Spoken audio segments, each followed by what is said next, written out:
Before we begin, here's how to earn continuing professional education credit for attending this session. Gain valuable insights by attending the podcast, then complete the assessment test to download your certificate. To do this, follow these simple steps. Click on the link in your description to access the session. Create a free account and attend the podcast. After the podcast, take the assessment test and download your certificate. It's easy, and it's free. We highly recommend checking out our subscription.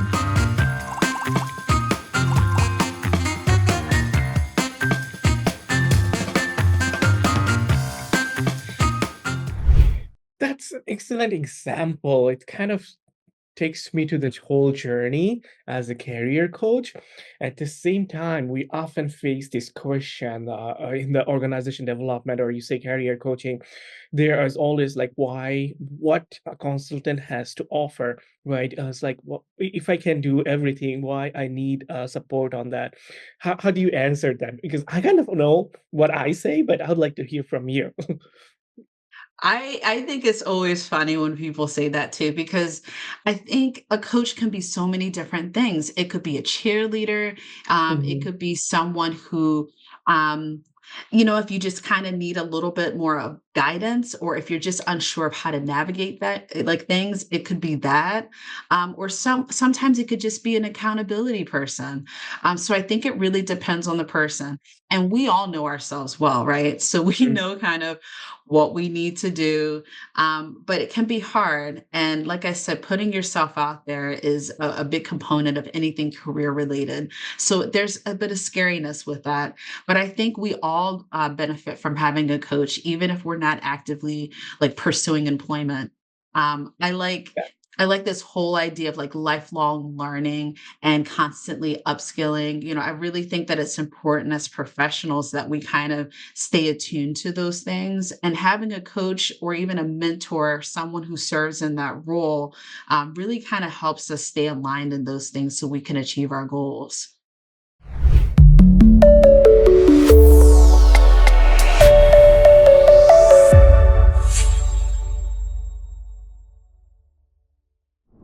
Hello, everyone. Welcome to our HR Next podcast.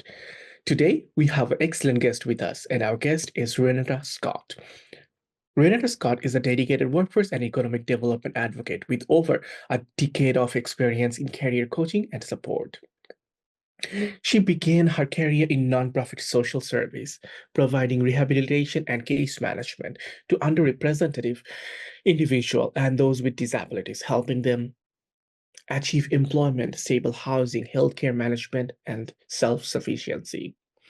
Renata later served in the U.S. Department of Veteran Affairs, where she conducted programs analysis for training initiatives and led employment service coordination for veterans and their families. Additionally, while at Georgetown University, she managed career service, fostering stakeholders' engagement and built community partnership vital to career programming and student success. Renata recently co-authored a book, Motivated to Stay, a book focused on workforce retention strategies. Currently, Renata is pursuing doctorate in workforce education and development at Penn State University. She embraces a holistic approach to guide individuals on their path to success. Her research focuses on generational consideration in the workforce, aiming to empower individuals in achieving the optimal professional development goals. With no further ado, let's welcome Renata Scott.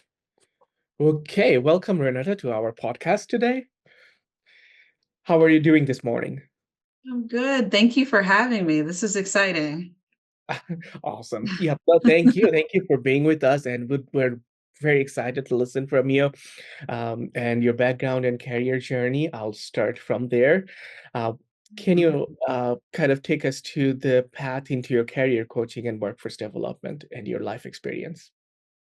Yeah, I my background is very interesting because I started off in the nonprofit sector. So my career has always been centered around supporting individuals in the workplace. So I started off right after graduating in 2008 with my undergrad in psychology. It's interesting. We're kind of in a similar time, I guess, right now with seeing a lot of jobs being lost and all of those things, unfortunately. But I graduated during the Great Recession. And so during that period of time, I was really soul searching, trying to figure out what I wanted to do.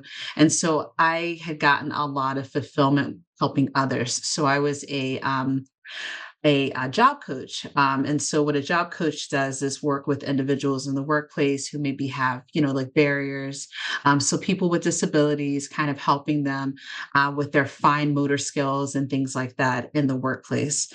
So I would often visit different retail sites and support people hands-on with some of their work skills. And I would say that was probably my first experience with coaching because you're kind of not instructing someone, but you're kind of guiding them through work tasks. And so it was a lot of fun.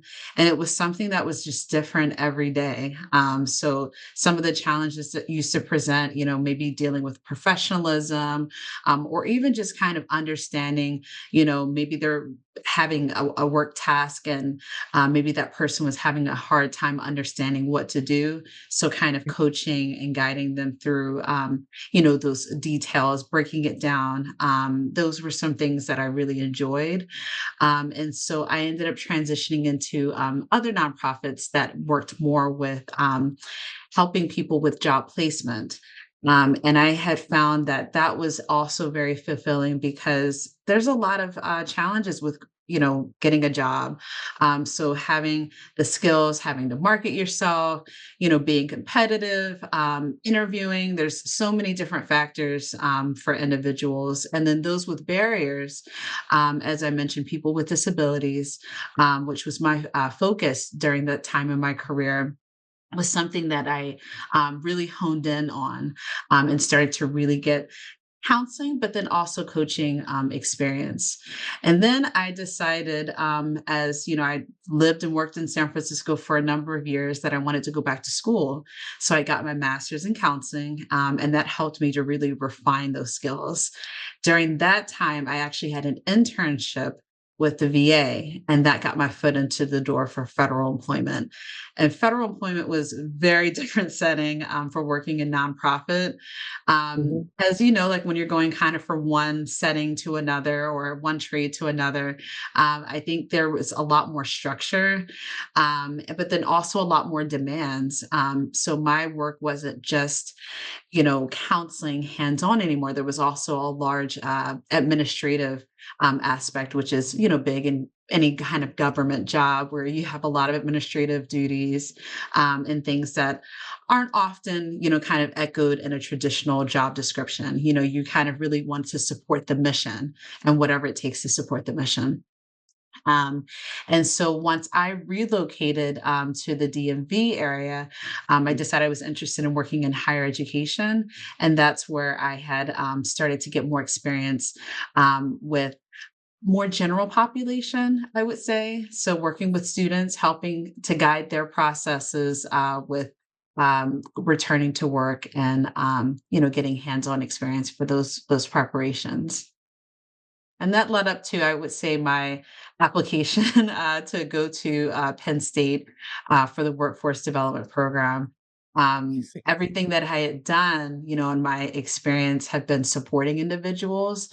But as you know, like sometimes, individuals, there's so many strengths, there's so many things that people present in the workplace, but sometimes there's barriers in the workplace or challenges with the workplace itself that can make individuals challenges heightened.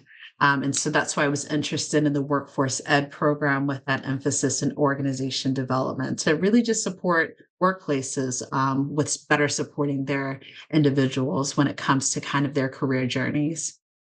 So it's a That's mouthful. It's awesome. a long experience, I would say, Yeah. getting me to this point. But it's been a really fun journey so far. That's an amazing journey. You talked about being involved in the social service, and then you moved into the career coaching part. So, how was the transition? How you feel about different workplaces, and as you experience those moments, um, what really resonated with you, and which part of the journey you really enjoyed? Do you want to earn CPE credit? Take this course of MyCPE One to earn free credit.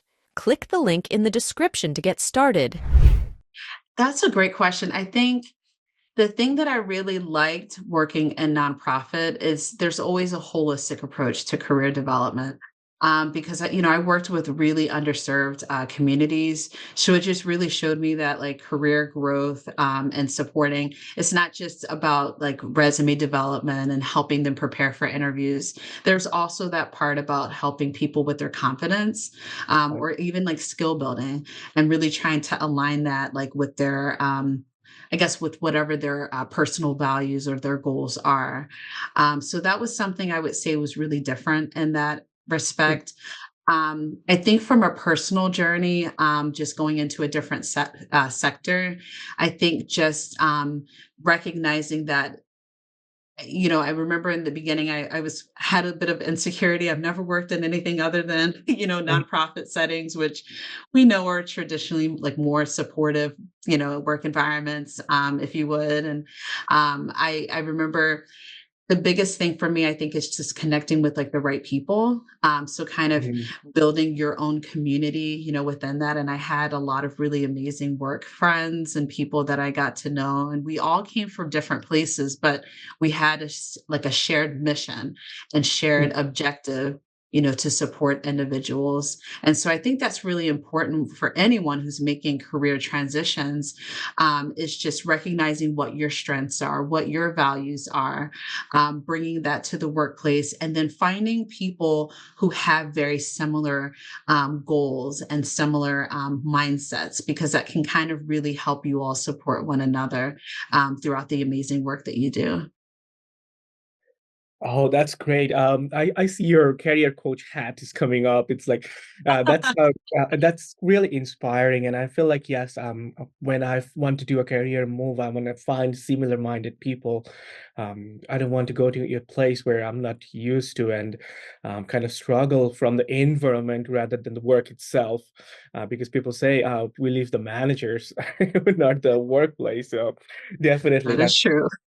that's an important aspect of it. That's awesome. Thank you for mentioning that. So, I'm interested to learn more about the success stories, like what the success looks like to you and at your work. What highlights the impact of your career coaching as an individual, or maybe in the social service? What highlights the most, or what do you want to share with us? Yeah, I think the biggest highlights for me are really, sometimes I have to take a step back. So, what success looks like for me may not look like what success looks like for the person I'm working with, right? Mhm. So I think, um, when I'm working with someone, really understanding and helping them define what that looks like for them. And it's not something that I can tell them. A job, like a new job, may be the outcome that they want, or maybe someone just wants to upskill. So, like, they want to focus on professional development or something like that. I remember I was working with an older worker. This was a woman who had really been out of the workforce for a number of years. I think I remember it was over 20 years, because she was child rearing, taking care of her home and her Mhm. family. And when she came to me, as I mentioned earlier, sometimes people like the self esteem, some of those things, people come in a very vulnerable state. It can be hard to, meet with someone and, talk about some of these things. She shared about disappointments, about waiting too long, and regrets and things like that. And so I found it was really important to kind of stay there and talk through some of those things, but then also just recognizing the fact that she was in front of me. She was putting forth efforts, to kind of transition herself back. So giving her that empowerment was also very important, I felt, when I was working with her. And then as I continued to coach, we talked about transferable skills. That's Mhm. something that I talk about very often with clients or people that I'm working with, because even if you're going from one career to another, or if you've been out of the workforce for so long, you've been doing things. So, what are those things? And how can they contribute to what your interests are? So, we actually would do activities and we would role play, and we made a list of some of those things. And in her case, I did assist with some resume development. And so we were very strategic with how we outlined her experience. Even if it was many years past, we really laid it out. And, that way we could highlight certain aspects of her resume outside of just work experience, but Mhm. highlight of, skills and even her prior education before she started having children. That was something that we thought was really important. And then, we were ending up being very strategic with the companies that, she was pursuing. So looking at organizations who have traditionally hired people who have had gaps. And we were looking at places who she could maybe walk in. At this point in time, many years ago, you could do that. You could go into a Mhm. place and inquire about jobs. And that was something that I would coach her how to do that, and how to ask if a place is hiring and that sort of thing. So we were being very strategic with her approach. She had a very individualized plan throughout our coaching, and I'm really happy to say she actually found a leadership position at a Oh, nonprofit in San Francisco, and it ended up being very successful for her. And that's something that I'm really happy when I see these outcomes for people, because it does take work, and it does take really just pushing out of the comfort zone a little bit and supporting people through that. that's an excellent example. It kind of takes me to the whole journey as a career coach. At the same time, we often face this question in the organization development, or you say career coaching. There is always like, why, what a consultant has to offer, right? It's like, well, if I can do everything, why I need support on that? How do you answer that? Because I kind of know what I say, but I would like to hear from you. I think it's always funny when people say that too, because I think a coach can be so many different things. It could be a cheerleader, it Mhm. could be someone who, um, if you just kind of need a little bit more of guidance, or if you're just unsure of how to navigate that, like things, it could be that, or sometimes it could just be an accountability person. So I think it really depends on the person, and we all know ourselves well, right? So we Mm. know kind of what we need to do. But it can be hard. And like I said, putting yourself out there is a big component of anything career related. So there's a bit of scariness with that. But I think we all benefit from having a coach, even if we're not actively like pursuing employment. Um, I like Yeah. I like this whole idea of like lifelong learning and constantly upskilling. I really think that it's important as professionals that we kind of stay attuned to those things. And having a coach or even a mentor, someone who serves in that role, really kind of helps us stay aligned in those things so we can achieve our goals. Yeah, that's I kind of reflect myself and my experience working with Coach Benham, and then Dr. Rothwell is always a great mentor to me. Just talking with them sometimes gives me light, like this is what's more important to me, even though there's like 10 things that I can do. This is what makes sense to fit in my career. So, is there something that you provide or you support with then in the career of an individual, or I'm trying to kind of reflect on myself is how as a career professional who is successful in their position can get the support to move forward. Yeah, I think that's a great question. And first of all, I love what you said about the light, because I think that that's always you want to walk away with, having that feeling. Mm. I know something that I try to provide as I mentioned, it's kind of more individualized. So it depends on the person, Mhm, and the type of support that they say they need. And we try to establish that at the very beginning. Like the very first meeting is really just setting the stage for those things. I know in the beginning of my career, it was a lot more of the like resume development or even just coaching individuals through like interview practicing, or, just helping them identify where they want to apply, and what that looks like within their, ideal journey. mhm, But now I feel like it's been more holistic. People are coming in with a lot of different challenges. Um, the lady that I mentioned, there was some self-esteem, things that I had yeah, mentioned, but even mental health. When I was working at Georgetown University, I was working with a lot of international students and people who were far from home. So there were a lot of like mental health, or stress, and wellness related considerations too. And I think that's where a bit of my counseling experience kind of came in to kind of match the coaching aspect, mhm, where I was really supporting individuals with taking care of themselves and how are you doing that, and having conversations about self care while you're also job searching and trying to yeah. achieve these things. So I think you have to really kind of just look at the whole person, and really just look at where they are in their journey to try to match what their needs are going to be. And it's going to always be different for the person. Excellent answer. Thank you, Renata. Yeah, it comes from your experience, and I think like people like me is always curious, like how do you do that, and how you make a difference. And very interesting answer. Thank you. I think you talked about the changes in the job field and uh, the holistic approach that you provide. And then the career readiness is another factor. What do you think about today's job? What skills are most crucial for today's job market, or how do you guide the uh, people to be successful in their career by being career ready? Yeah, I think this is a very important question. The first thing that comes to mind is digital environment. Like everything, Mhm, AI is something that we're interfacing with it even our in our personal lives, right? We look at our phones and everything. So I think just having some sort of digital fluency, mhm, where you are knowledgeable about how to use or how to access certain things, I think those are going to be the people who are more competitive in the workplace. You're going to have to echo those things in your resume, but also be able to speak to them in like interviews and things like that.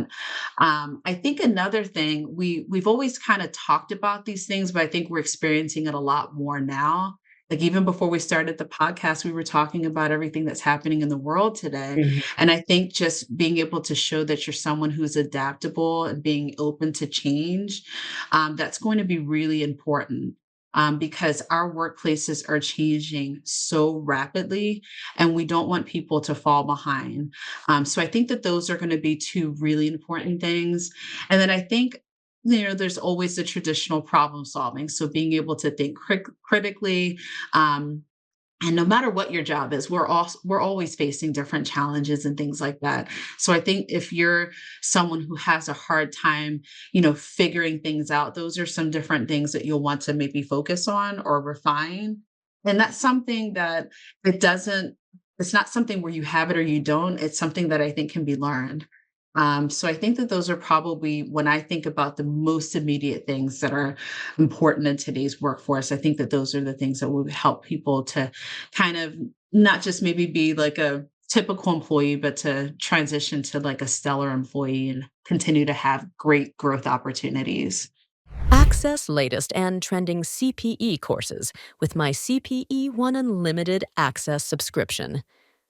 Subscribe now. very interesting. And as you're answering that question, I started thinking we talked about the career transitioning and what's going around, and a lot of people are in the middle of the transitioning period, and you already experienced that. How you define those moments, and what are some most common misconceptions professionals have about the career transition? Yeah, I think that's such a great question because we're seeing it happen all the time. When I worked with veterans, I would say that this is what comes to me is the biggest transition that someone could go through. where a lot of my veterans, they were doing something completely different in the military. They may have been using firearms or heavy artillery, like so many different things. And then they wanted to transition into civilian life. Mhm. So one of the big things I used to always point out is it's not that you're starting over, right? Being into going into a transition, it means that you're just going to take those skills that you had and look at how they align with the career or whatever you're trying to do now. So we already talked about, transferable skills. That was often like a big thing. But I think right now, the thing that I always valued when I worked with veterans is that there's a strong sense of camaraderie. So I think when it comes to transitioning into anything, networking is important. And so when I've had conversations, coaching individuals, we would talk about the importance of who have you networked with or who have you spoken to or, are there any career related associations that you're part of? Even for some of my veterans who they maybe didn't have professional affiliations, but they had I guess participation with their kids teams or sporting Yes. related things, Mhm. is really important, like to kind of always be thinking about who you can meet, and how that meeting could have some sort of positive impact. I mean, that's the thing that makes us human, that human connection. So I think that with transition, another really important thing is really just constantly really thinking about how you can put yourself out there. Are you on LinkedIn? And I know for me, I'm not a big social media person, but what makes the most sense for you and how you can kind of get yourself connected with the right people. Awesome. And then, like I said, in our research, we try to see from different perspective. Let's say the supervisor or the mentors, they have a role to play, but at the same time, Mm. can organization do something? Can the HR professionals can do something for the employees? They see they are going through the challenge in the different organization, different industry, in different times. It's like continuously there's something going on, and there's always challenges. But how do you see the perspective of the organization HR professionals that they can do to navigate the career development pathways? I think there's so much more that HR can do in organizations. And I think one of those things, we think about how careers were very different, even 50 years ago, right? So Mhm. oftentimes people would apply to a job and then they're there lifelong. I mean, that is their career. But, now today's workplace, I think I read in an article, sometimes people they change jobs as often as like every year, every 2 years. So I think, and I know we're going to talk about retention in a little bit, but I'm going to drop a little glimmer here. I think when it comes to like retaining employees, it's really important for them to understand what opportunities are available within their organization.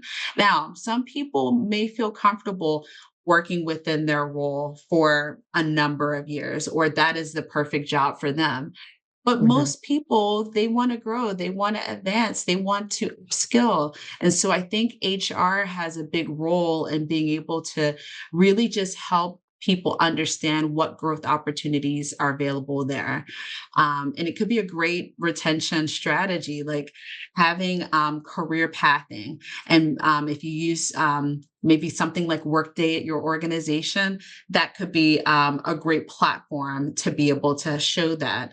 And people will be able to see, okay, based on my position, a natural progression could be, into this role, or I have the skills that could be, desirable for this role, but maybe I just need to kind of get a little bit of extra training in this area to prepare me for that. So if you do have something that demonstrates that, also have the learning opportunities to allow, employees to be able to prepare for those roles. And I point out Workday just because I actually prepared a presentation in my training and development class, Workforce 471, shout out Yeah. to that class. It was really great where I learned a lot about some of these platforms and different softwares that HR professionals can use.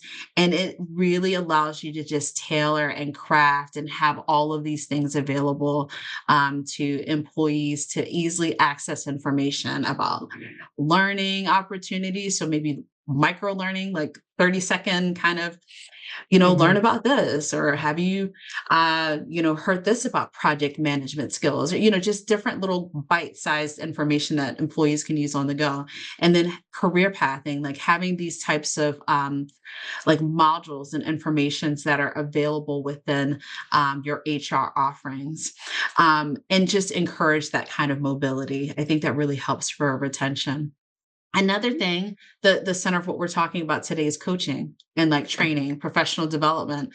So I think HR really needs to continue to invest in professional development for employees. So helping them have access to different learning opportunities beyond just the compliance annual things that we have to do for most organizations, and get people excited about these things.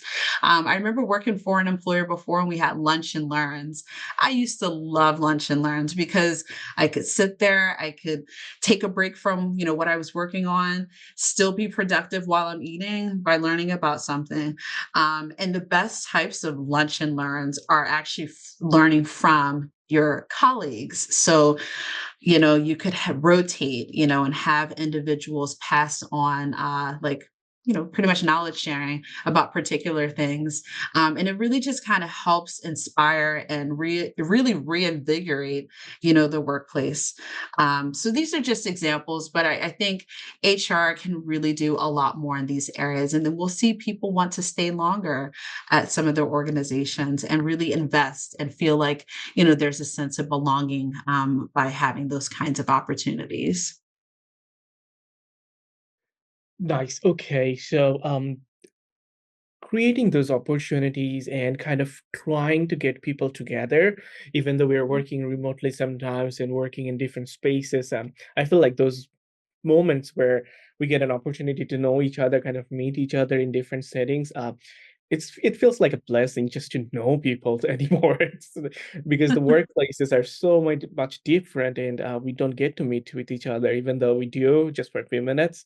And on online, I feel like there is so much based on agenda, and we're always on a goal. Yeah, it doesn't create that environment anymore to kind of get to know each other. Yeah. Really, maintaining those, meaningful engagements. I mean, like knowing who you're working with, even if they live or work in another country, or, that's something that could be really, helpful, in seeing what do they do differently over there, and is it something better, something that we could, apply, to our work here. It really just helps make the workforce, improve that way. And we are talking about the HR strategies and workforce Mhm. strategies. And there is a term in micro credential, which we see a lot Mm. huge growth in. People want to come in just to develop one skill, and sometimes the organization are paying for that. Do you see an impact? Do you see those micro credential can have an impact even though they don't have the whole degree for 2 years? Um, but just they know artificial intelligence, they want to have a certificate on artificial intelligence and get out of the certificate with like 3 courses done. It's like very quick and easy process. I think so. I think, if the employer is going to invest in the, employees to be able to do this, they're going to expect a return on their investment. So I think it is great, if these things are offered, then people can use it to really just innovate the workplace, like innovate the work that they're doing. Now, obviously, for the person who's going through it, you can use it, leverage it where you're at, and then also possibly beyond. Like you have a great mention about AI, and I think I use an example about project management. That's just one of those things that people are always interested in. But I think there's just so many ways that people can get these credentials, have that enhancement on their resume, and like really just learn a lot and be able to innovate in the workplace. And also, you do have research on generational consideration or generational differences. Do you Yeah. see a role of generation play with it? I mean, if there are different generation with different preferences, or how they perceive things differently. Yeah, I think, and I never, Never want to stereotype, but generational studies is something Absolutely. that I'm studying a lot in my time at Penn State, and it's very interesting. So, baby boomer generation, who we still see in the workplace, because a lot of people unfortunately have no choice. They are continuing to work and delay retirement. But we're seeing a lot of these folks really value like a legacy. So, leaving something behind. Hmm. We used the example about 50 years ago, people going into a career and staying. So with that, you see there's a lot of loyalty with this particular generation. And they've really emphasized having an expertise, in particular area. So with that though, I think when I'm coaching individuals who are slightly older, is working with them to be more open to learning new things. So like technology and some of the things that we were talking about earlier, that could be one of those things where I think that's an area of opportunity, for growth. And if we look at the complete opposite extreme, like Generation Z, who I would say is our emerging, workforce right now, Hmm. they prioritize having more of a sense of purpose. And you can see that in just the activism and a lot of the work that they're doing outside of work. They care very much about the climate and the things that are really just happening in the world. Mental health is a big consideration that's been impacting their generation, but they are also much more open to talking about mental health in the workplace. So I think with that you'll see more of a gravitation towards having flexibility in the workplace. So maybe wanting to have a hybrid work schedule or something like that. So I think as I think from the HR lens, right, knowing these things, being very strategic with how you recruit, how you train, and then how you retain these employees is very important. And then in the retention book that you wrote, is there any differences that you have, the tools you provided? I know you provided some tools in the book. Do you see any differences between different generation and strategies to retain employees from different generations? Yeah, I think the biggest thing is just having transparency. So Mhm. one of the things that I saw and was part of the research that I did for this book with my peers, but having a lot of transparency about what a place will look like before you actually work for the place. So one of the chapters that I helped contribute to had to do with like recruiting and onboarding. And I remember when writing that chapter, one of the things that we found that was important in the research is not just having pay transparency, but you know what does it look like to work there in terms of the work environment? Getting, I guess, a glimpse into what that looks like. So if you have video aids, things like that, or even opportunities for people to come in and like tour the workplace as part of their interview, Mhm. that will kind of help them determine whether that is going to be a good fit. But then you're also on the HR side being able to review and like see how this candidate is as well, like very early on in the process. Um, I also think that having a very nice welcome experience, so let's say if that person has progressed, having welcome kits, using Workday or not just to kind of throw them out there, but there's so many other softwares that are really great too, where you can have this awesome experience knowing who your buddy is going to be, your onboarding buddy or your mentor, having that information available as part of the onboarding experience so that people feel welcome. Maybe giving them products, if you're a particular company and you know, have items to give. That's kind of nice to get a gift on your first day, right? So all of these different considerations, and it kind of makes me think about what would you want to have, when starting a new job? How would you want that experience to be? So these are just many examples that we talk about in the book, but I think it's really about knowing your employment brand.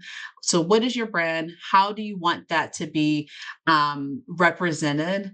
And then making sure that when you're meeting with people, when you're recruiting people throughout that process, that's echoed throughout the entire experience. And then even once they're employed and you're trying to retain them, making sure that you continue those things, continue to offer mentorship, coaching opportunities, training and development. We have another chapter that talks about the importance of relationships, which is something that we've, talked about throughout this. So all of these things I think are important no matter what generation. But I Mhm. think because of that sense of purpose, like we talked about for Gen Z in particular, Yeah. if you are doing something that's tied to ESG or, anything that's very important, with mental health in the workplace, and if that's like part of your benefits package, just have that information transparent, having it accessible for people to know so they can make informed choices and be excited about, the opportunity to work there. Great answer. I feel like I'm so deep into the thoughts and all those things that you said. It's like And you're I saying threw a so lot at perfect. you. Yeah, it's like yeah, it's I feel like the audience will have a chance to kind of reflect in each step, and the conversation is having a flow from the transition and how we can retain and have different strategies for the employees, even the orientation I went through and the orientation that I have to provide for the employees we are going to hire. How do we do things differently? And that makes sense to have something customized and have something more personalized, what they want to have in their first day of the experience. Because retention is will be so much critical keys because of the people with the skills, and there are always scarcity of people with the right skills. And once we have them, I'm pretty sure none of the organization want to lose any employees with the right skills. um, Mhm. and the expenses of getting an employee ready, so retaining those employees is far better in many cases. And Yeah. now when we look into the future, as you have mentioned, the technology, the artificial intelligence comes to our mind all the time, like this is important, this is important. But what are the trends that you're most excited about? And even though technology and AI sounds like a huge term, what would be the small competencies or bite-sized competencies that people can develop to fit into the career? Yeah, it's really interesting with AI. And I think that there's a lot more that we'll probably leverage in the future. I mean, hopefully AI does not take career coaching professions away from us, but it's one of those things where we can really rely on it even now. I know from an HR, perspective, we use it for skills-based hiring. Mhm. And so that's really helpful being able to kind of look at the assets that an individual can bring in, and being able to kind of use that for making recruitment decisions. I think we talked a little bit about like mobility programs that can help people grow within their organizations, and I think when we're talking about retention, I think that's going to be one of those big assets. So letting people be aware of what's available and how they can, you know, upskill to be able to prepare for future opportunities.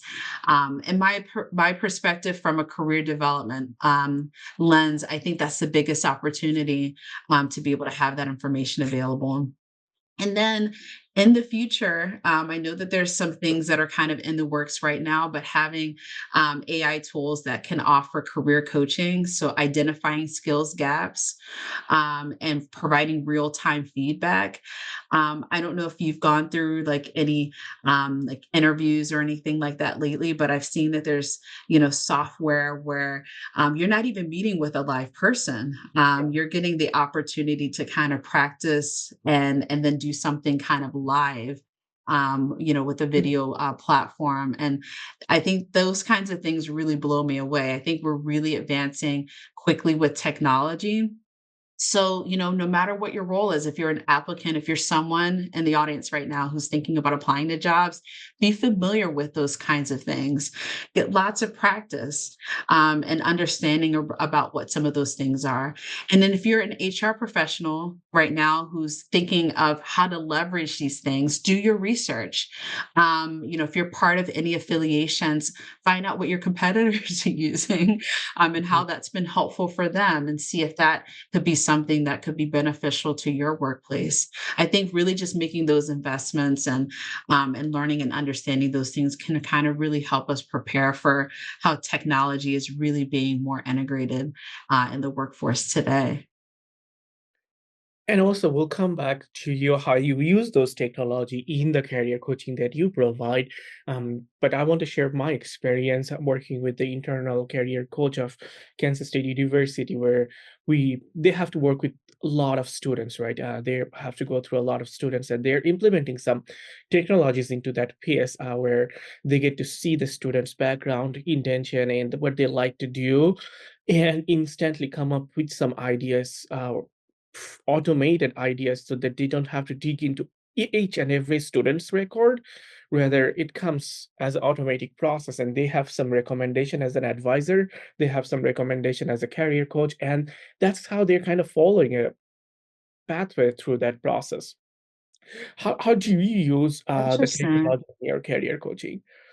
Yeah. So when I was working in higher education, we used a platform. It was called VMOC, and it Mhm. really just kind of helps give feedback on someone's resume, Yeah. or if they were doing like kind of an elevator pitch, and it's real time, which is really important. And I remember when I would coach, my coaching would be very different because I, instead of doing it hands on with a person, I'm coaching them through using that platform. And I remember working with a student who, because when you put in a resume, it will give you a percentage score. And Mhm. sometimes it could be shocking for people. Like, that is not the score that I was hoping for. And the good thing is, it will give you kind of feedback and ways to make revisions that will improve the score. And so it was very cool, I think, being a coach and being able to say, well, what do you think about this feedback that it's offering? Is there anything that you would do differently? Kind of just coaching them through that process together. That's just one example that I immediately thought of, but it was very impactful, and it can really help people, I think, when they're trying to think about leveraging technology and how that could be helpful for their job search or their career progression. And also, there are audience who is listening, maybe doesn't have hands-on experience on these tools, and that's something career coach can support them with. And also searching job, understanding the match between the resume and what the jobs are looking for. Those are the things that you are skilled at. Those are the things the career coach are very experienced with, to support the people who need the most, who need to find a career match in their next step of their career. So I feel like this would be a great start. And as they start thinking about, they can see the importance of having someone to guide them through the transition period. And what advice do you have for the HR leaders or the organization to implement career coaching? And also, how would they design the whole thing to eventually retain those employees with the organization, not just sending them out, but also internally kind of having a succession planning and have them ready for the future? That's a great question. I think anything with succession planning, you really have to know your workforce and have the ability to project, right? So you have to be very skilled and understanding your workplace, knowing kind of, I guess, the trends and the things that are kind of happening. Um, and that way you can kind of predict how to make, a fill for those positions. Now, obviously, for example, we were talking about generations in the workplace. If you know that you have a group of individuals who will be retiring soon and Mhm. especially if they're in very critical roles.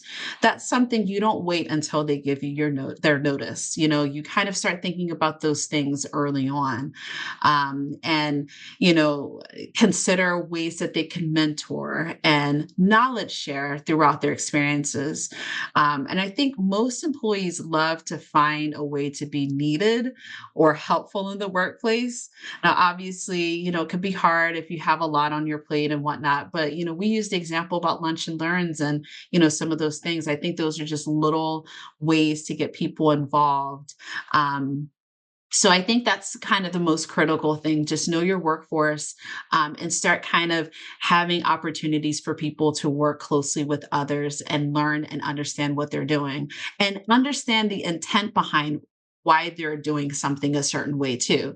Because I don't know about you, when I've started at places before and I've done kind of on the job training with people, Mhm. um, I like to ask, like, why did you do like that, or why did you take that approach? Because sometimes if I'm thinking I'm going to do something, or I would do something, but then I see them do something differently, I'm always curious, right, about why they made that decision. So I think that that's really great to offer those opportunities, to people. And then the other thing is knowing the shifting landscape externally too. Right now, we know there's a lot of demands, for job seekers. A lot of people are job hunting after recent events. And so I think employers need to be prepared, if you are looking for new talent. What talent are you looking for? Having an understanding of what your needs are going to be and how you can get those needs fulfilled. Um, Another thing, we didn't really talk about this, but this was something I did a lot of work with in the VA. Um, it had to do with like apprenticeships and internships. So I know Mm. we've been talking like higher level skill development and all of that, but when I think about Gen Z and just, this emerging workforce, I think about the importance of offering opportunities such as internships, job shadows, even if they're not paid. People don't always, I mean, everybody wants to get paid, but people don't always say, I won't accept something unless it's paid.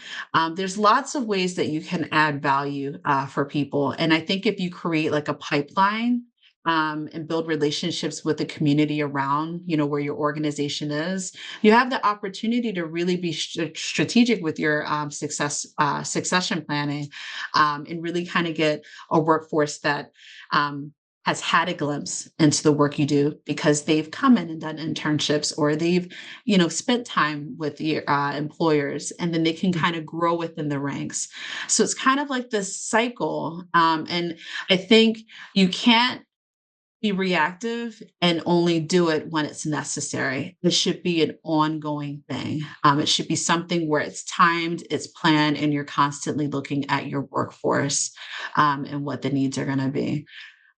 So that's a lot of work for, I think, HR representatives and leaders, but, I think it's what makes some organizations more successful Mm. than others. That would be a great wrap up talk and support for the organization out there. We are almost out of the time. I really Yeah. appreciate your presence and really thoughtful moments. I was lost a few times on my thoughts and thinking about those specific moments, specific experience and people in the life. I really appreciate sending those information. Appreciate sharing those information with us. Thank you, Renata. Thank you for being here today. Yes. Really appreciate it. And Thank you. This was really great. thank you. Thank you for everyone for listening to us. With that, we're signing off. Thank you. Access latest and trending CPE courses with my CPE One Unlimited Access subscription. Subscribe now.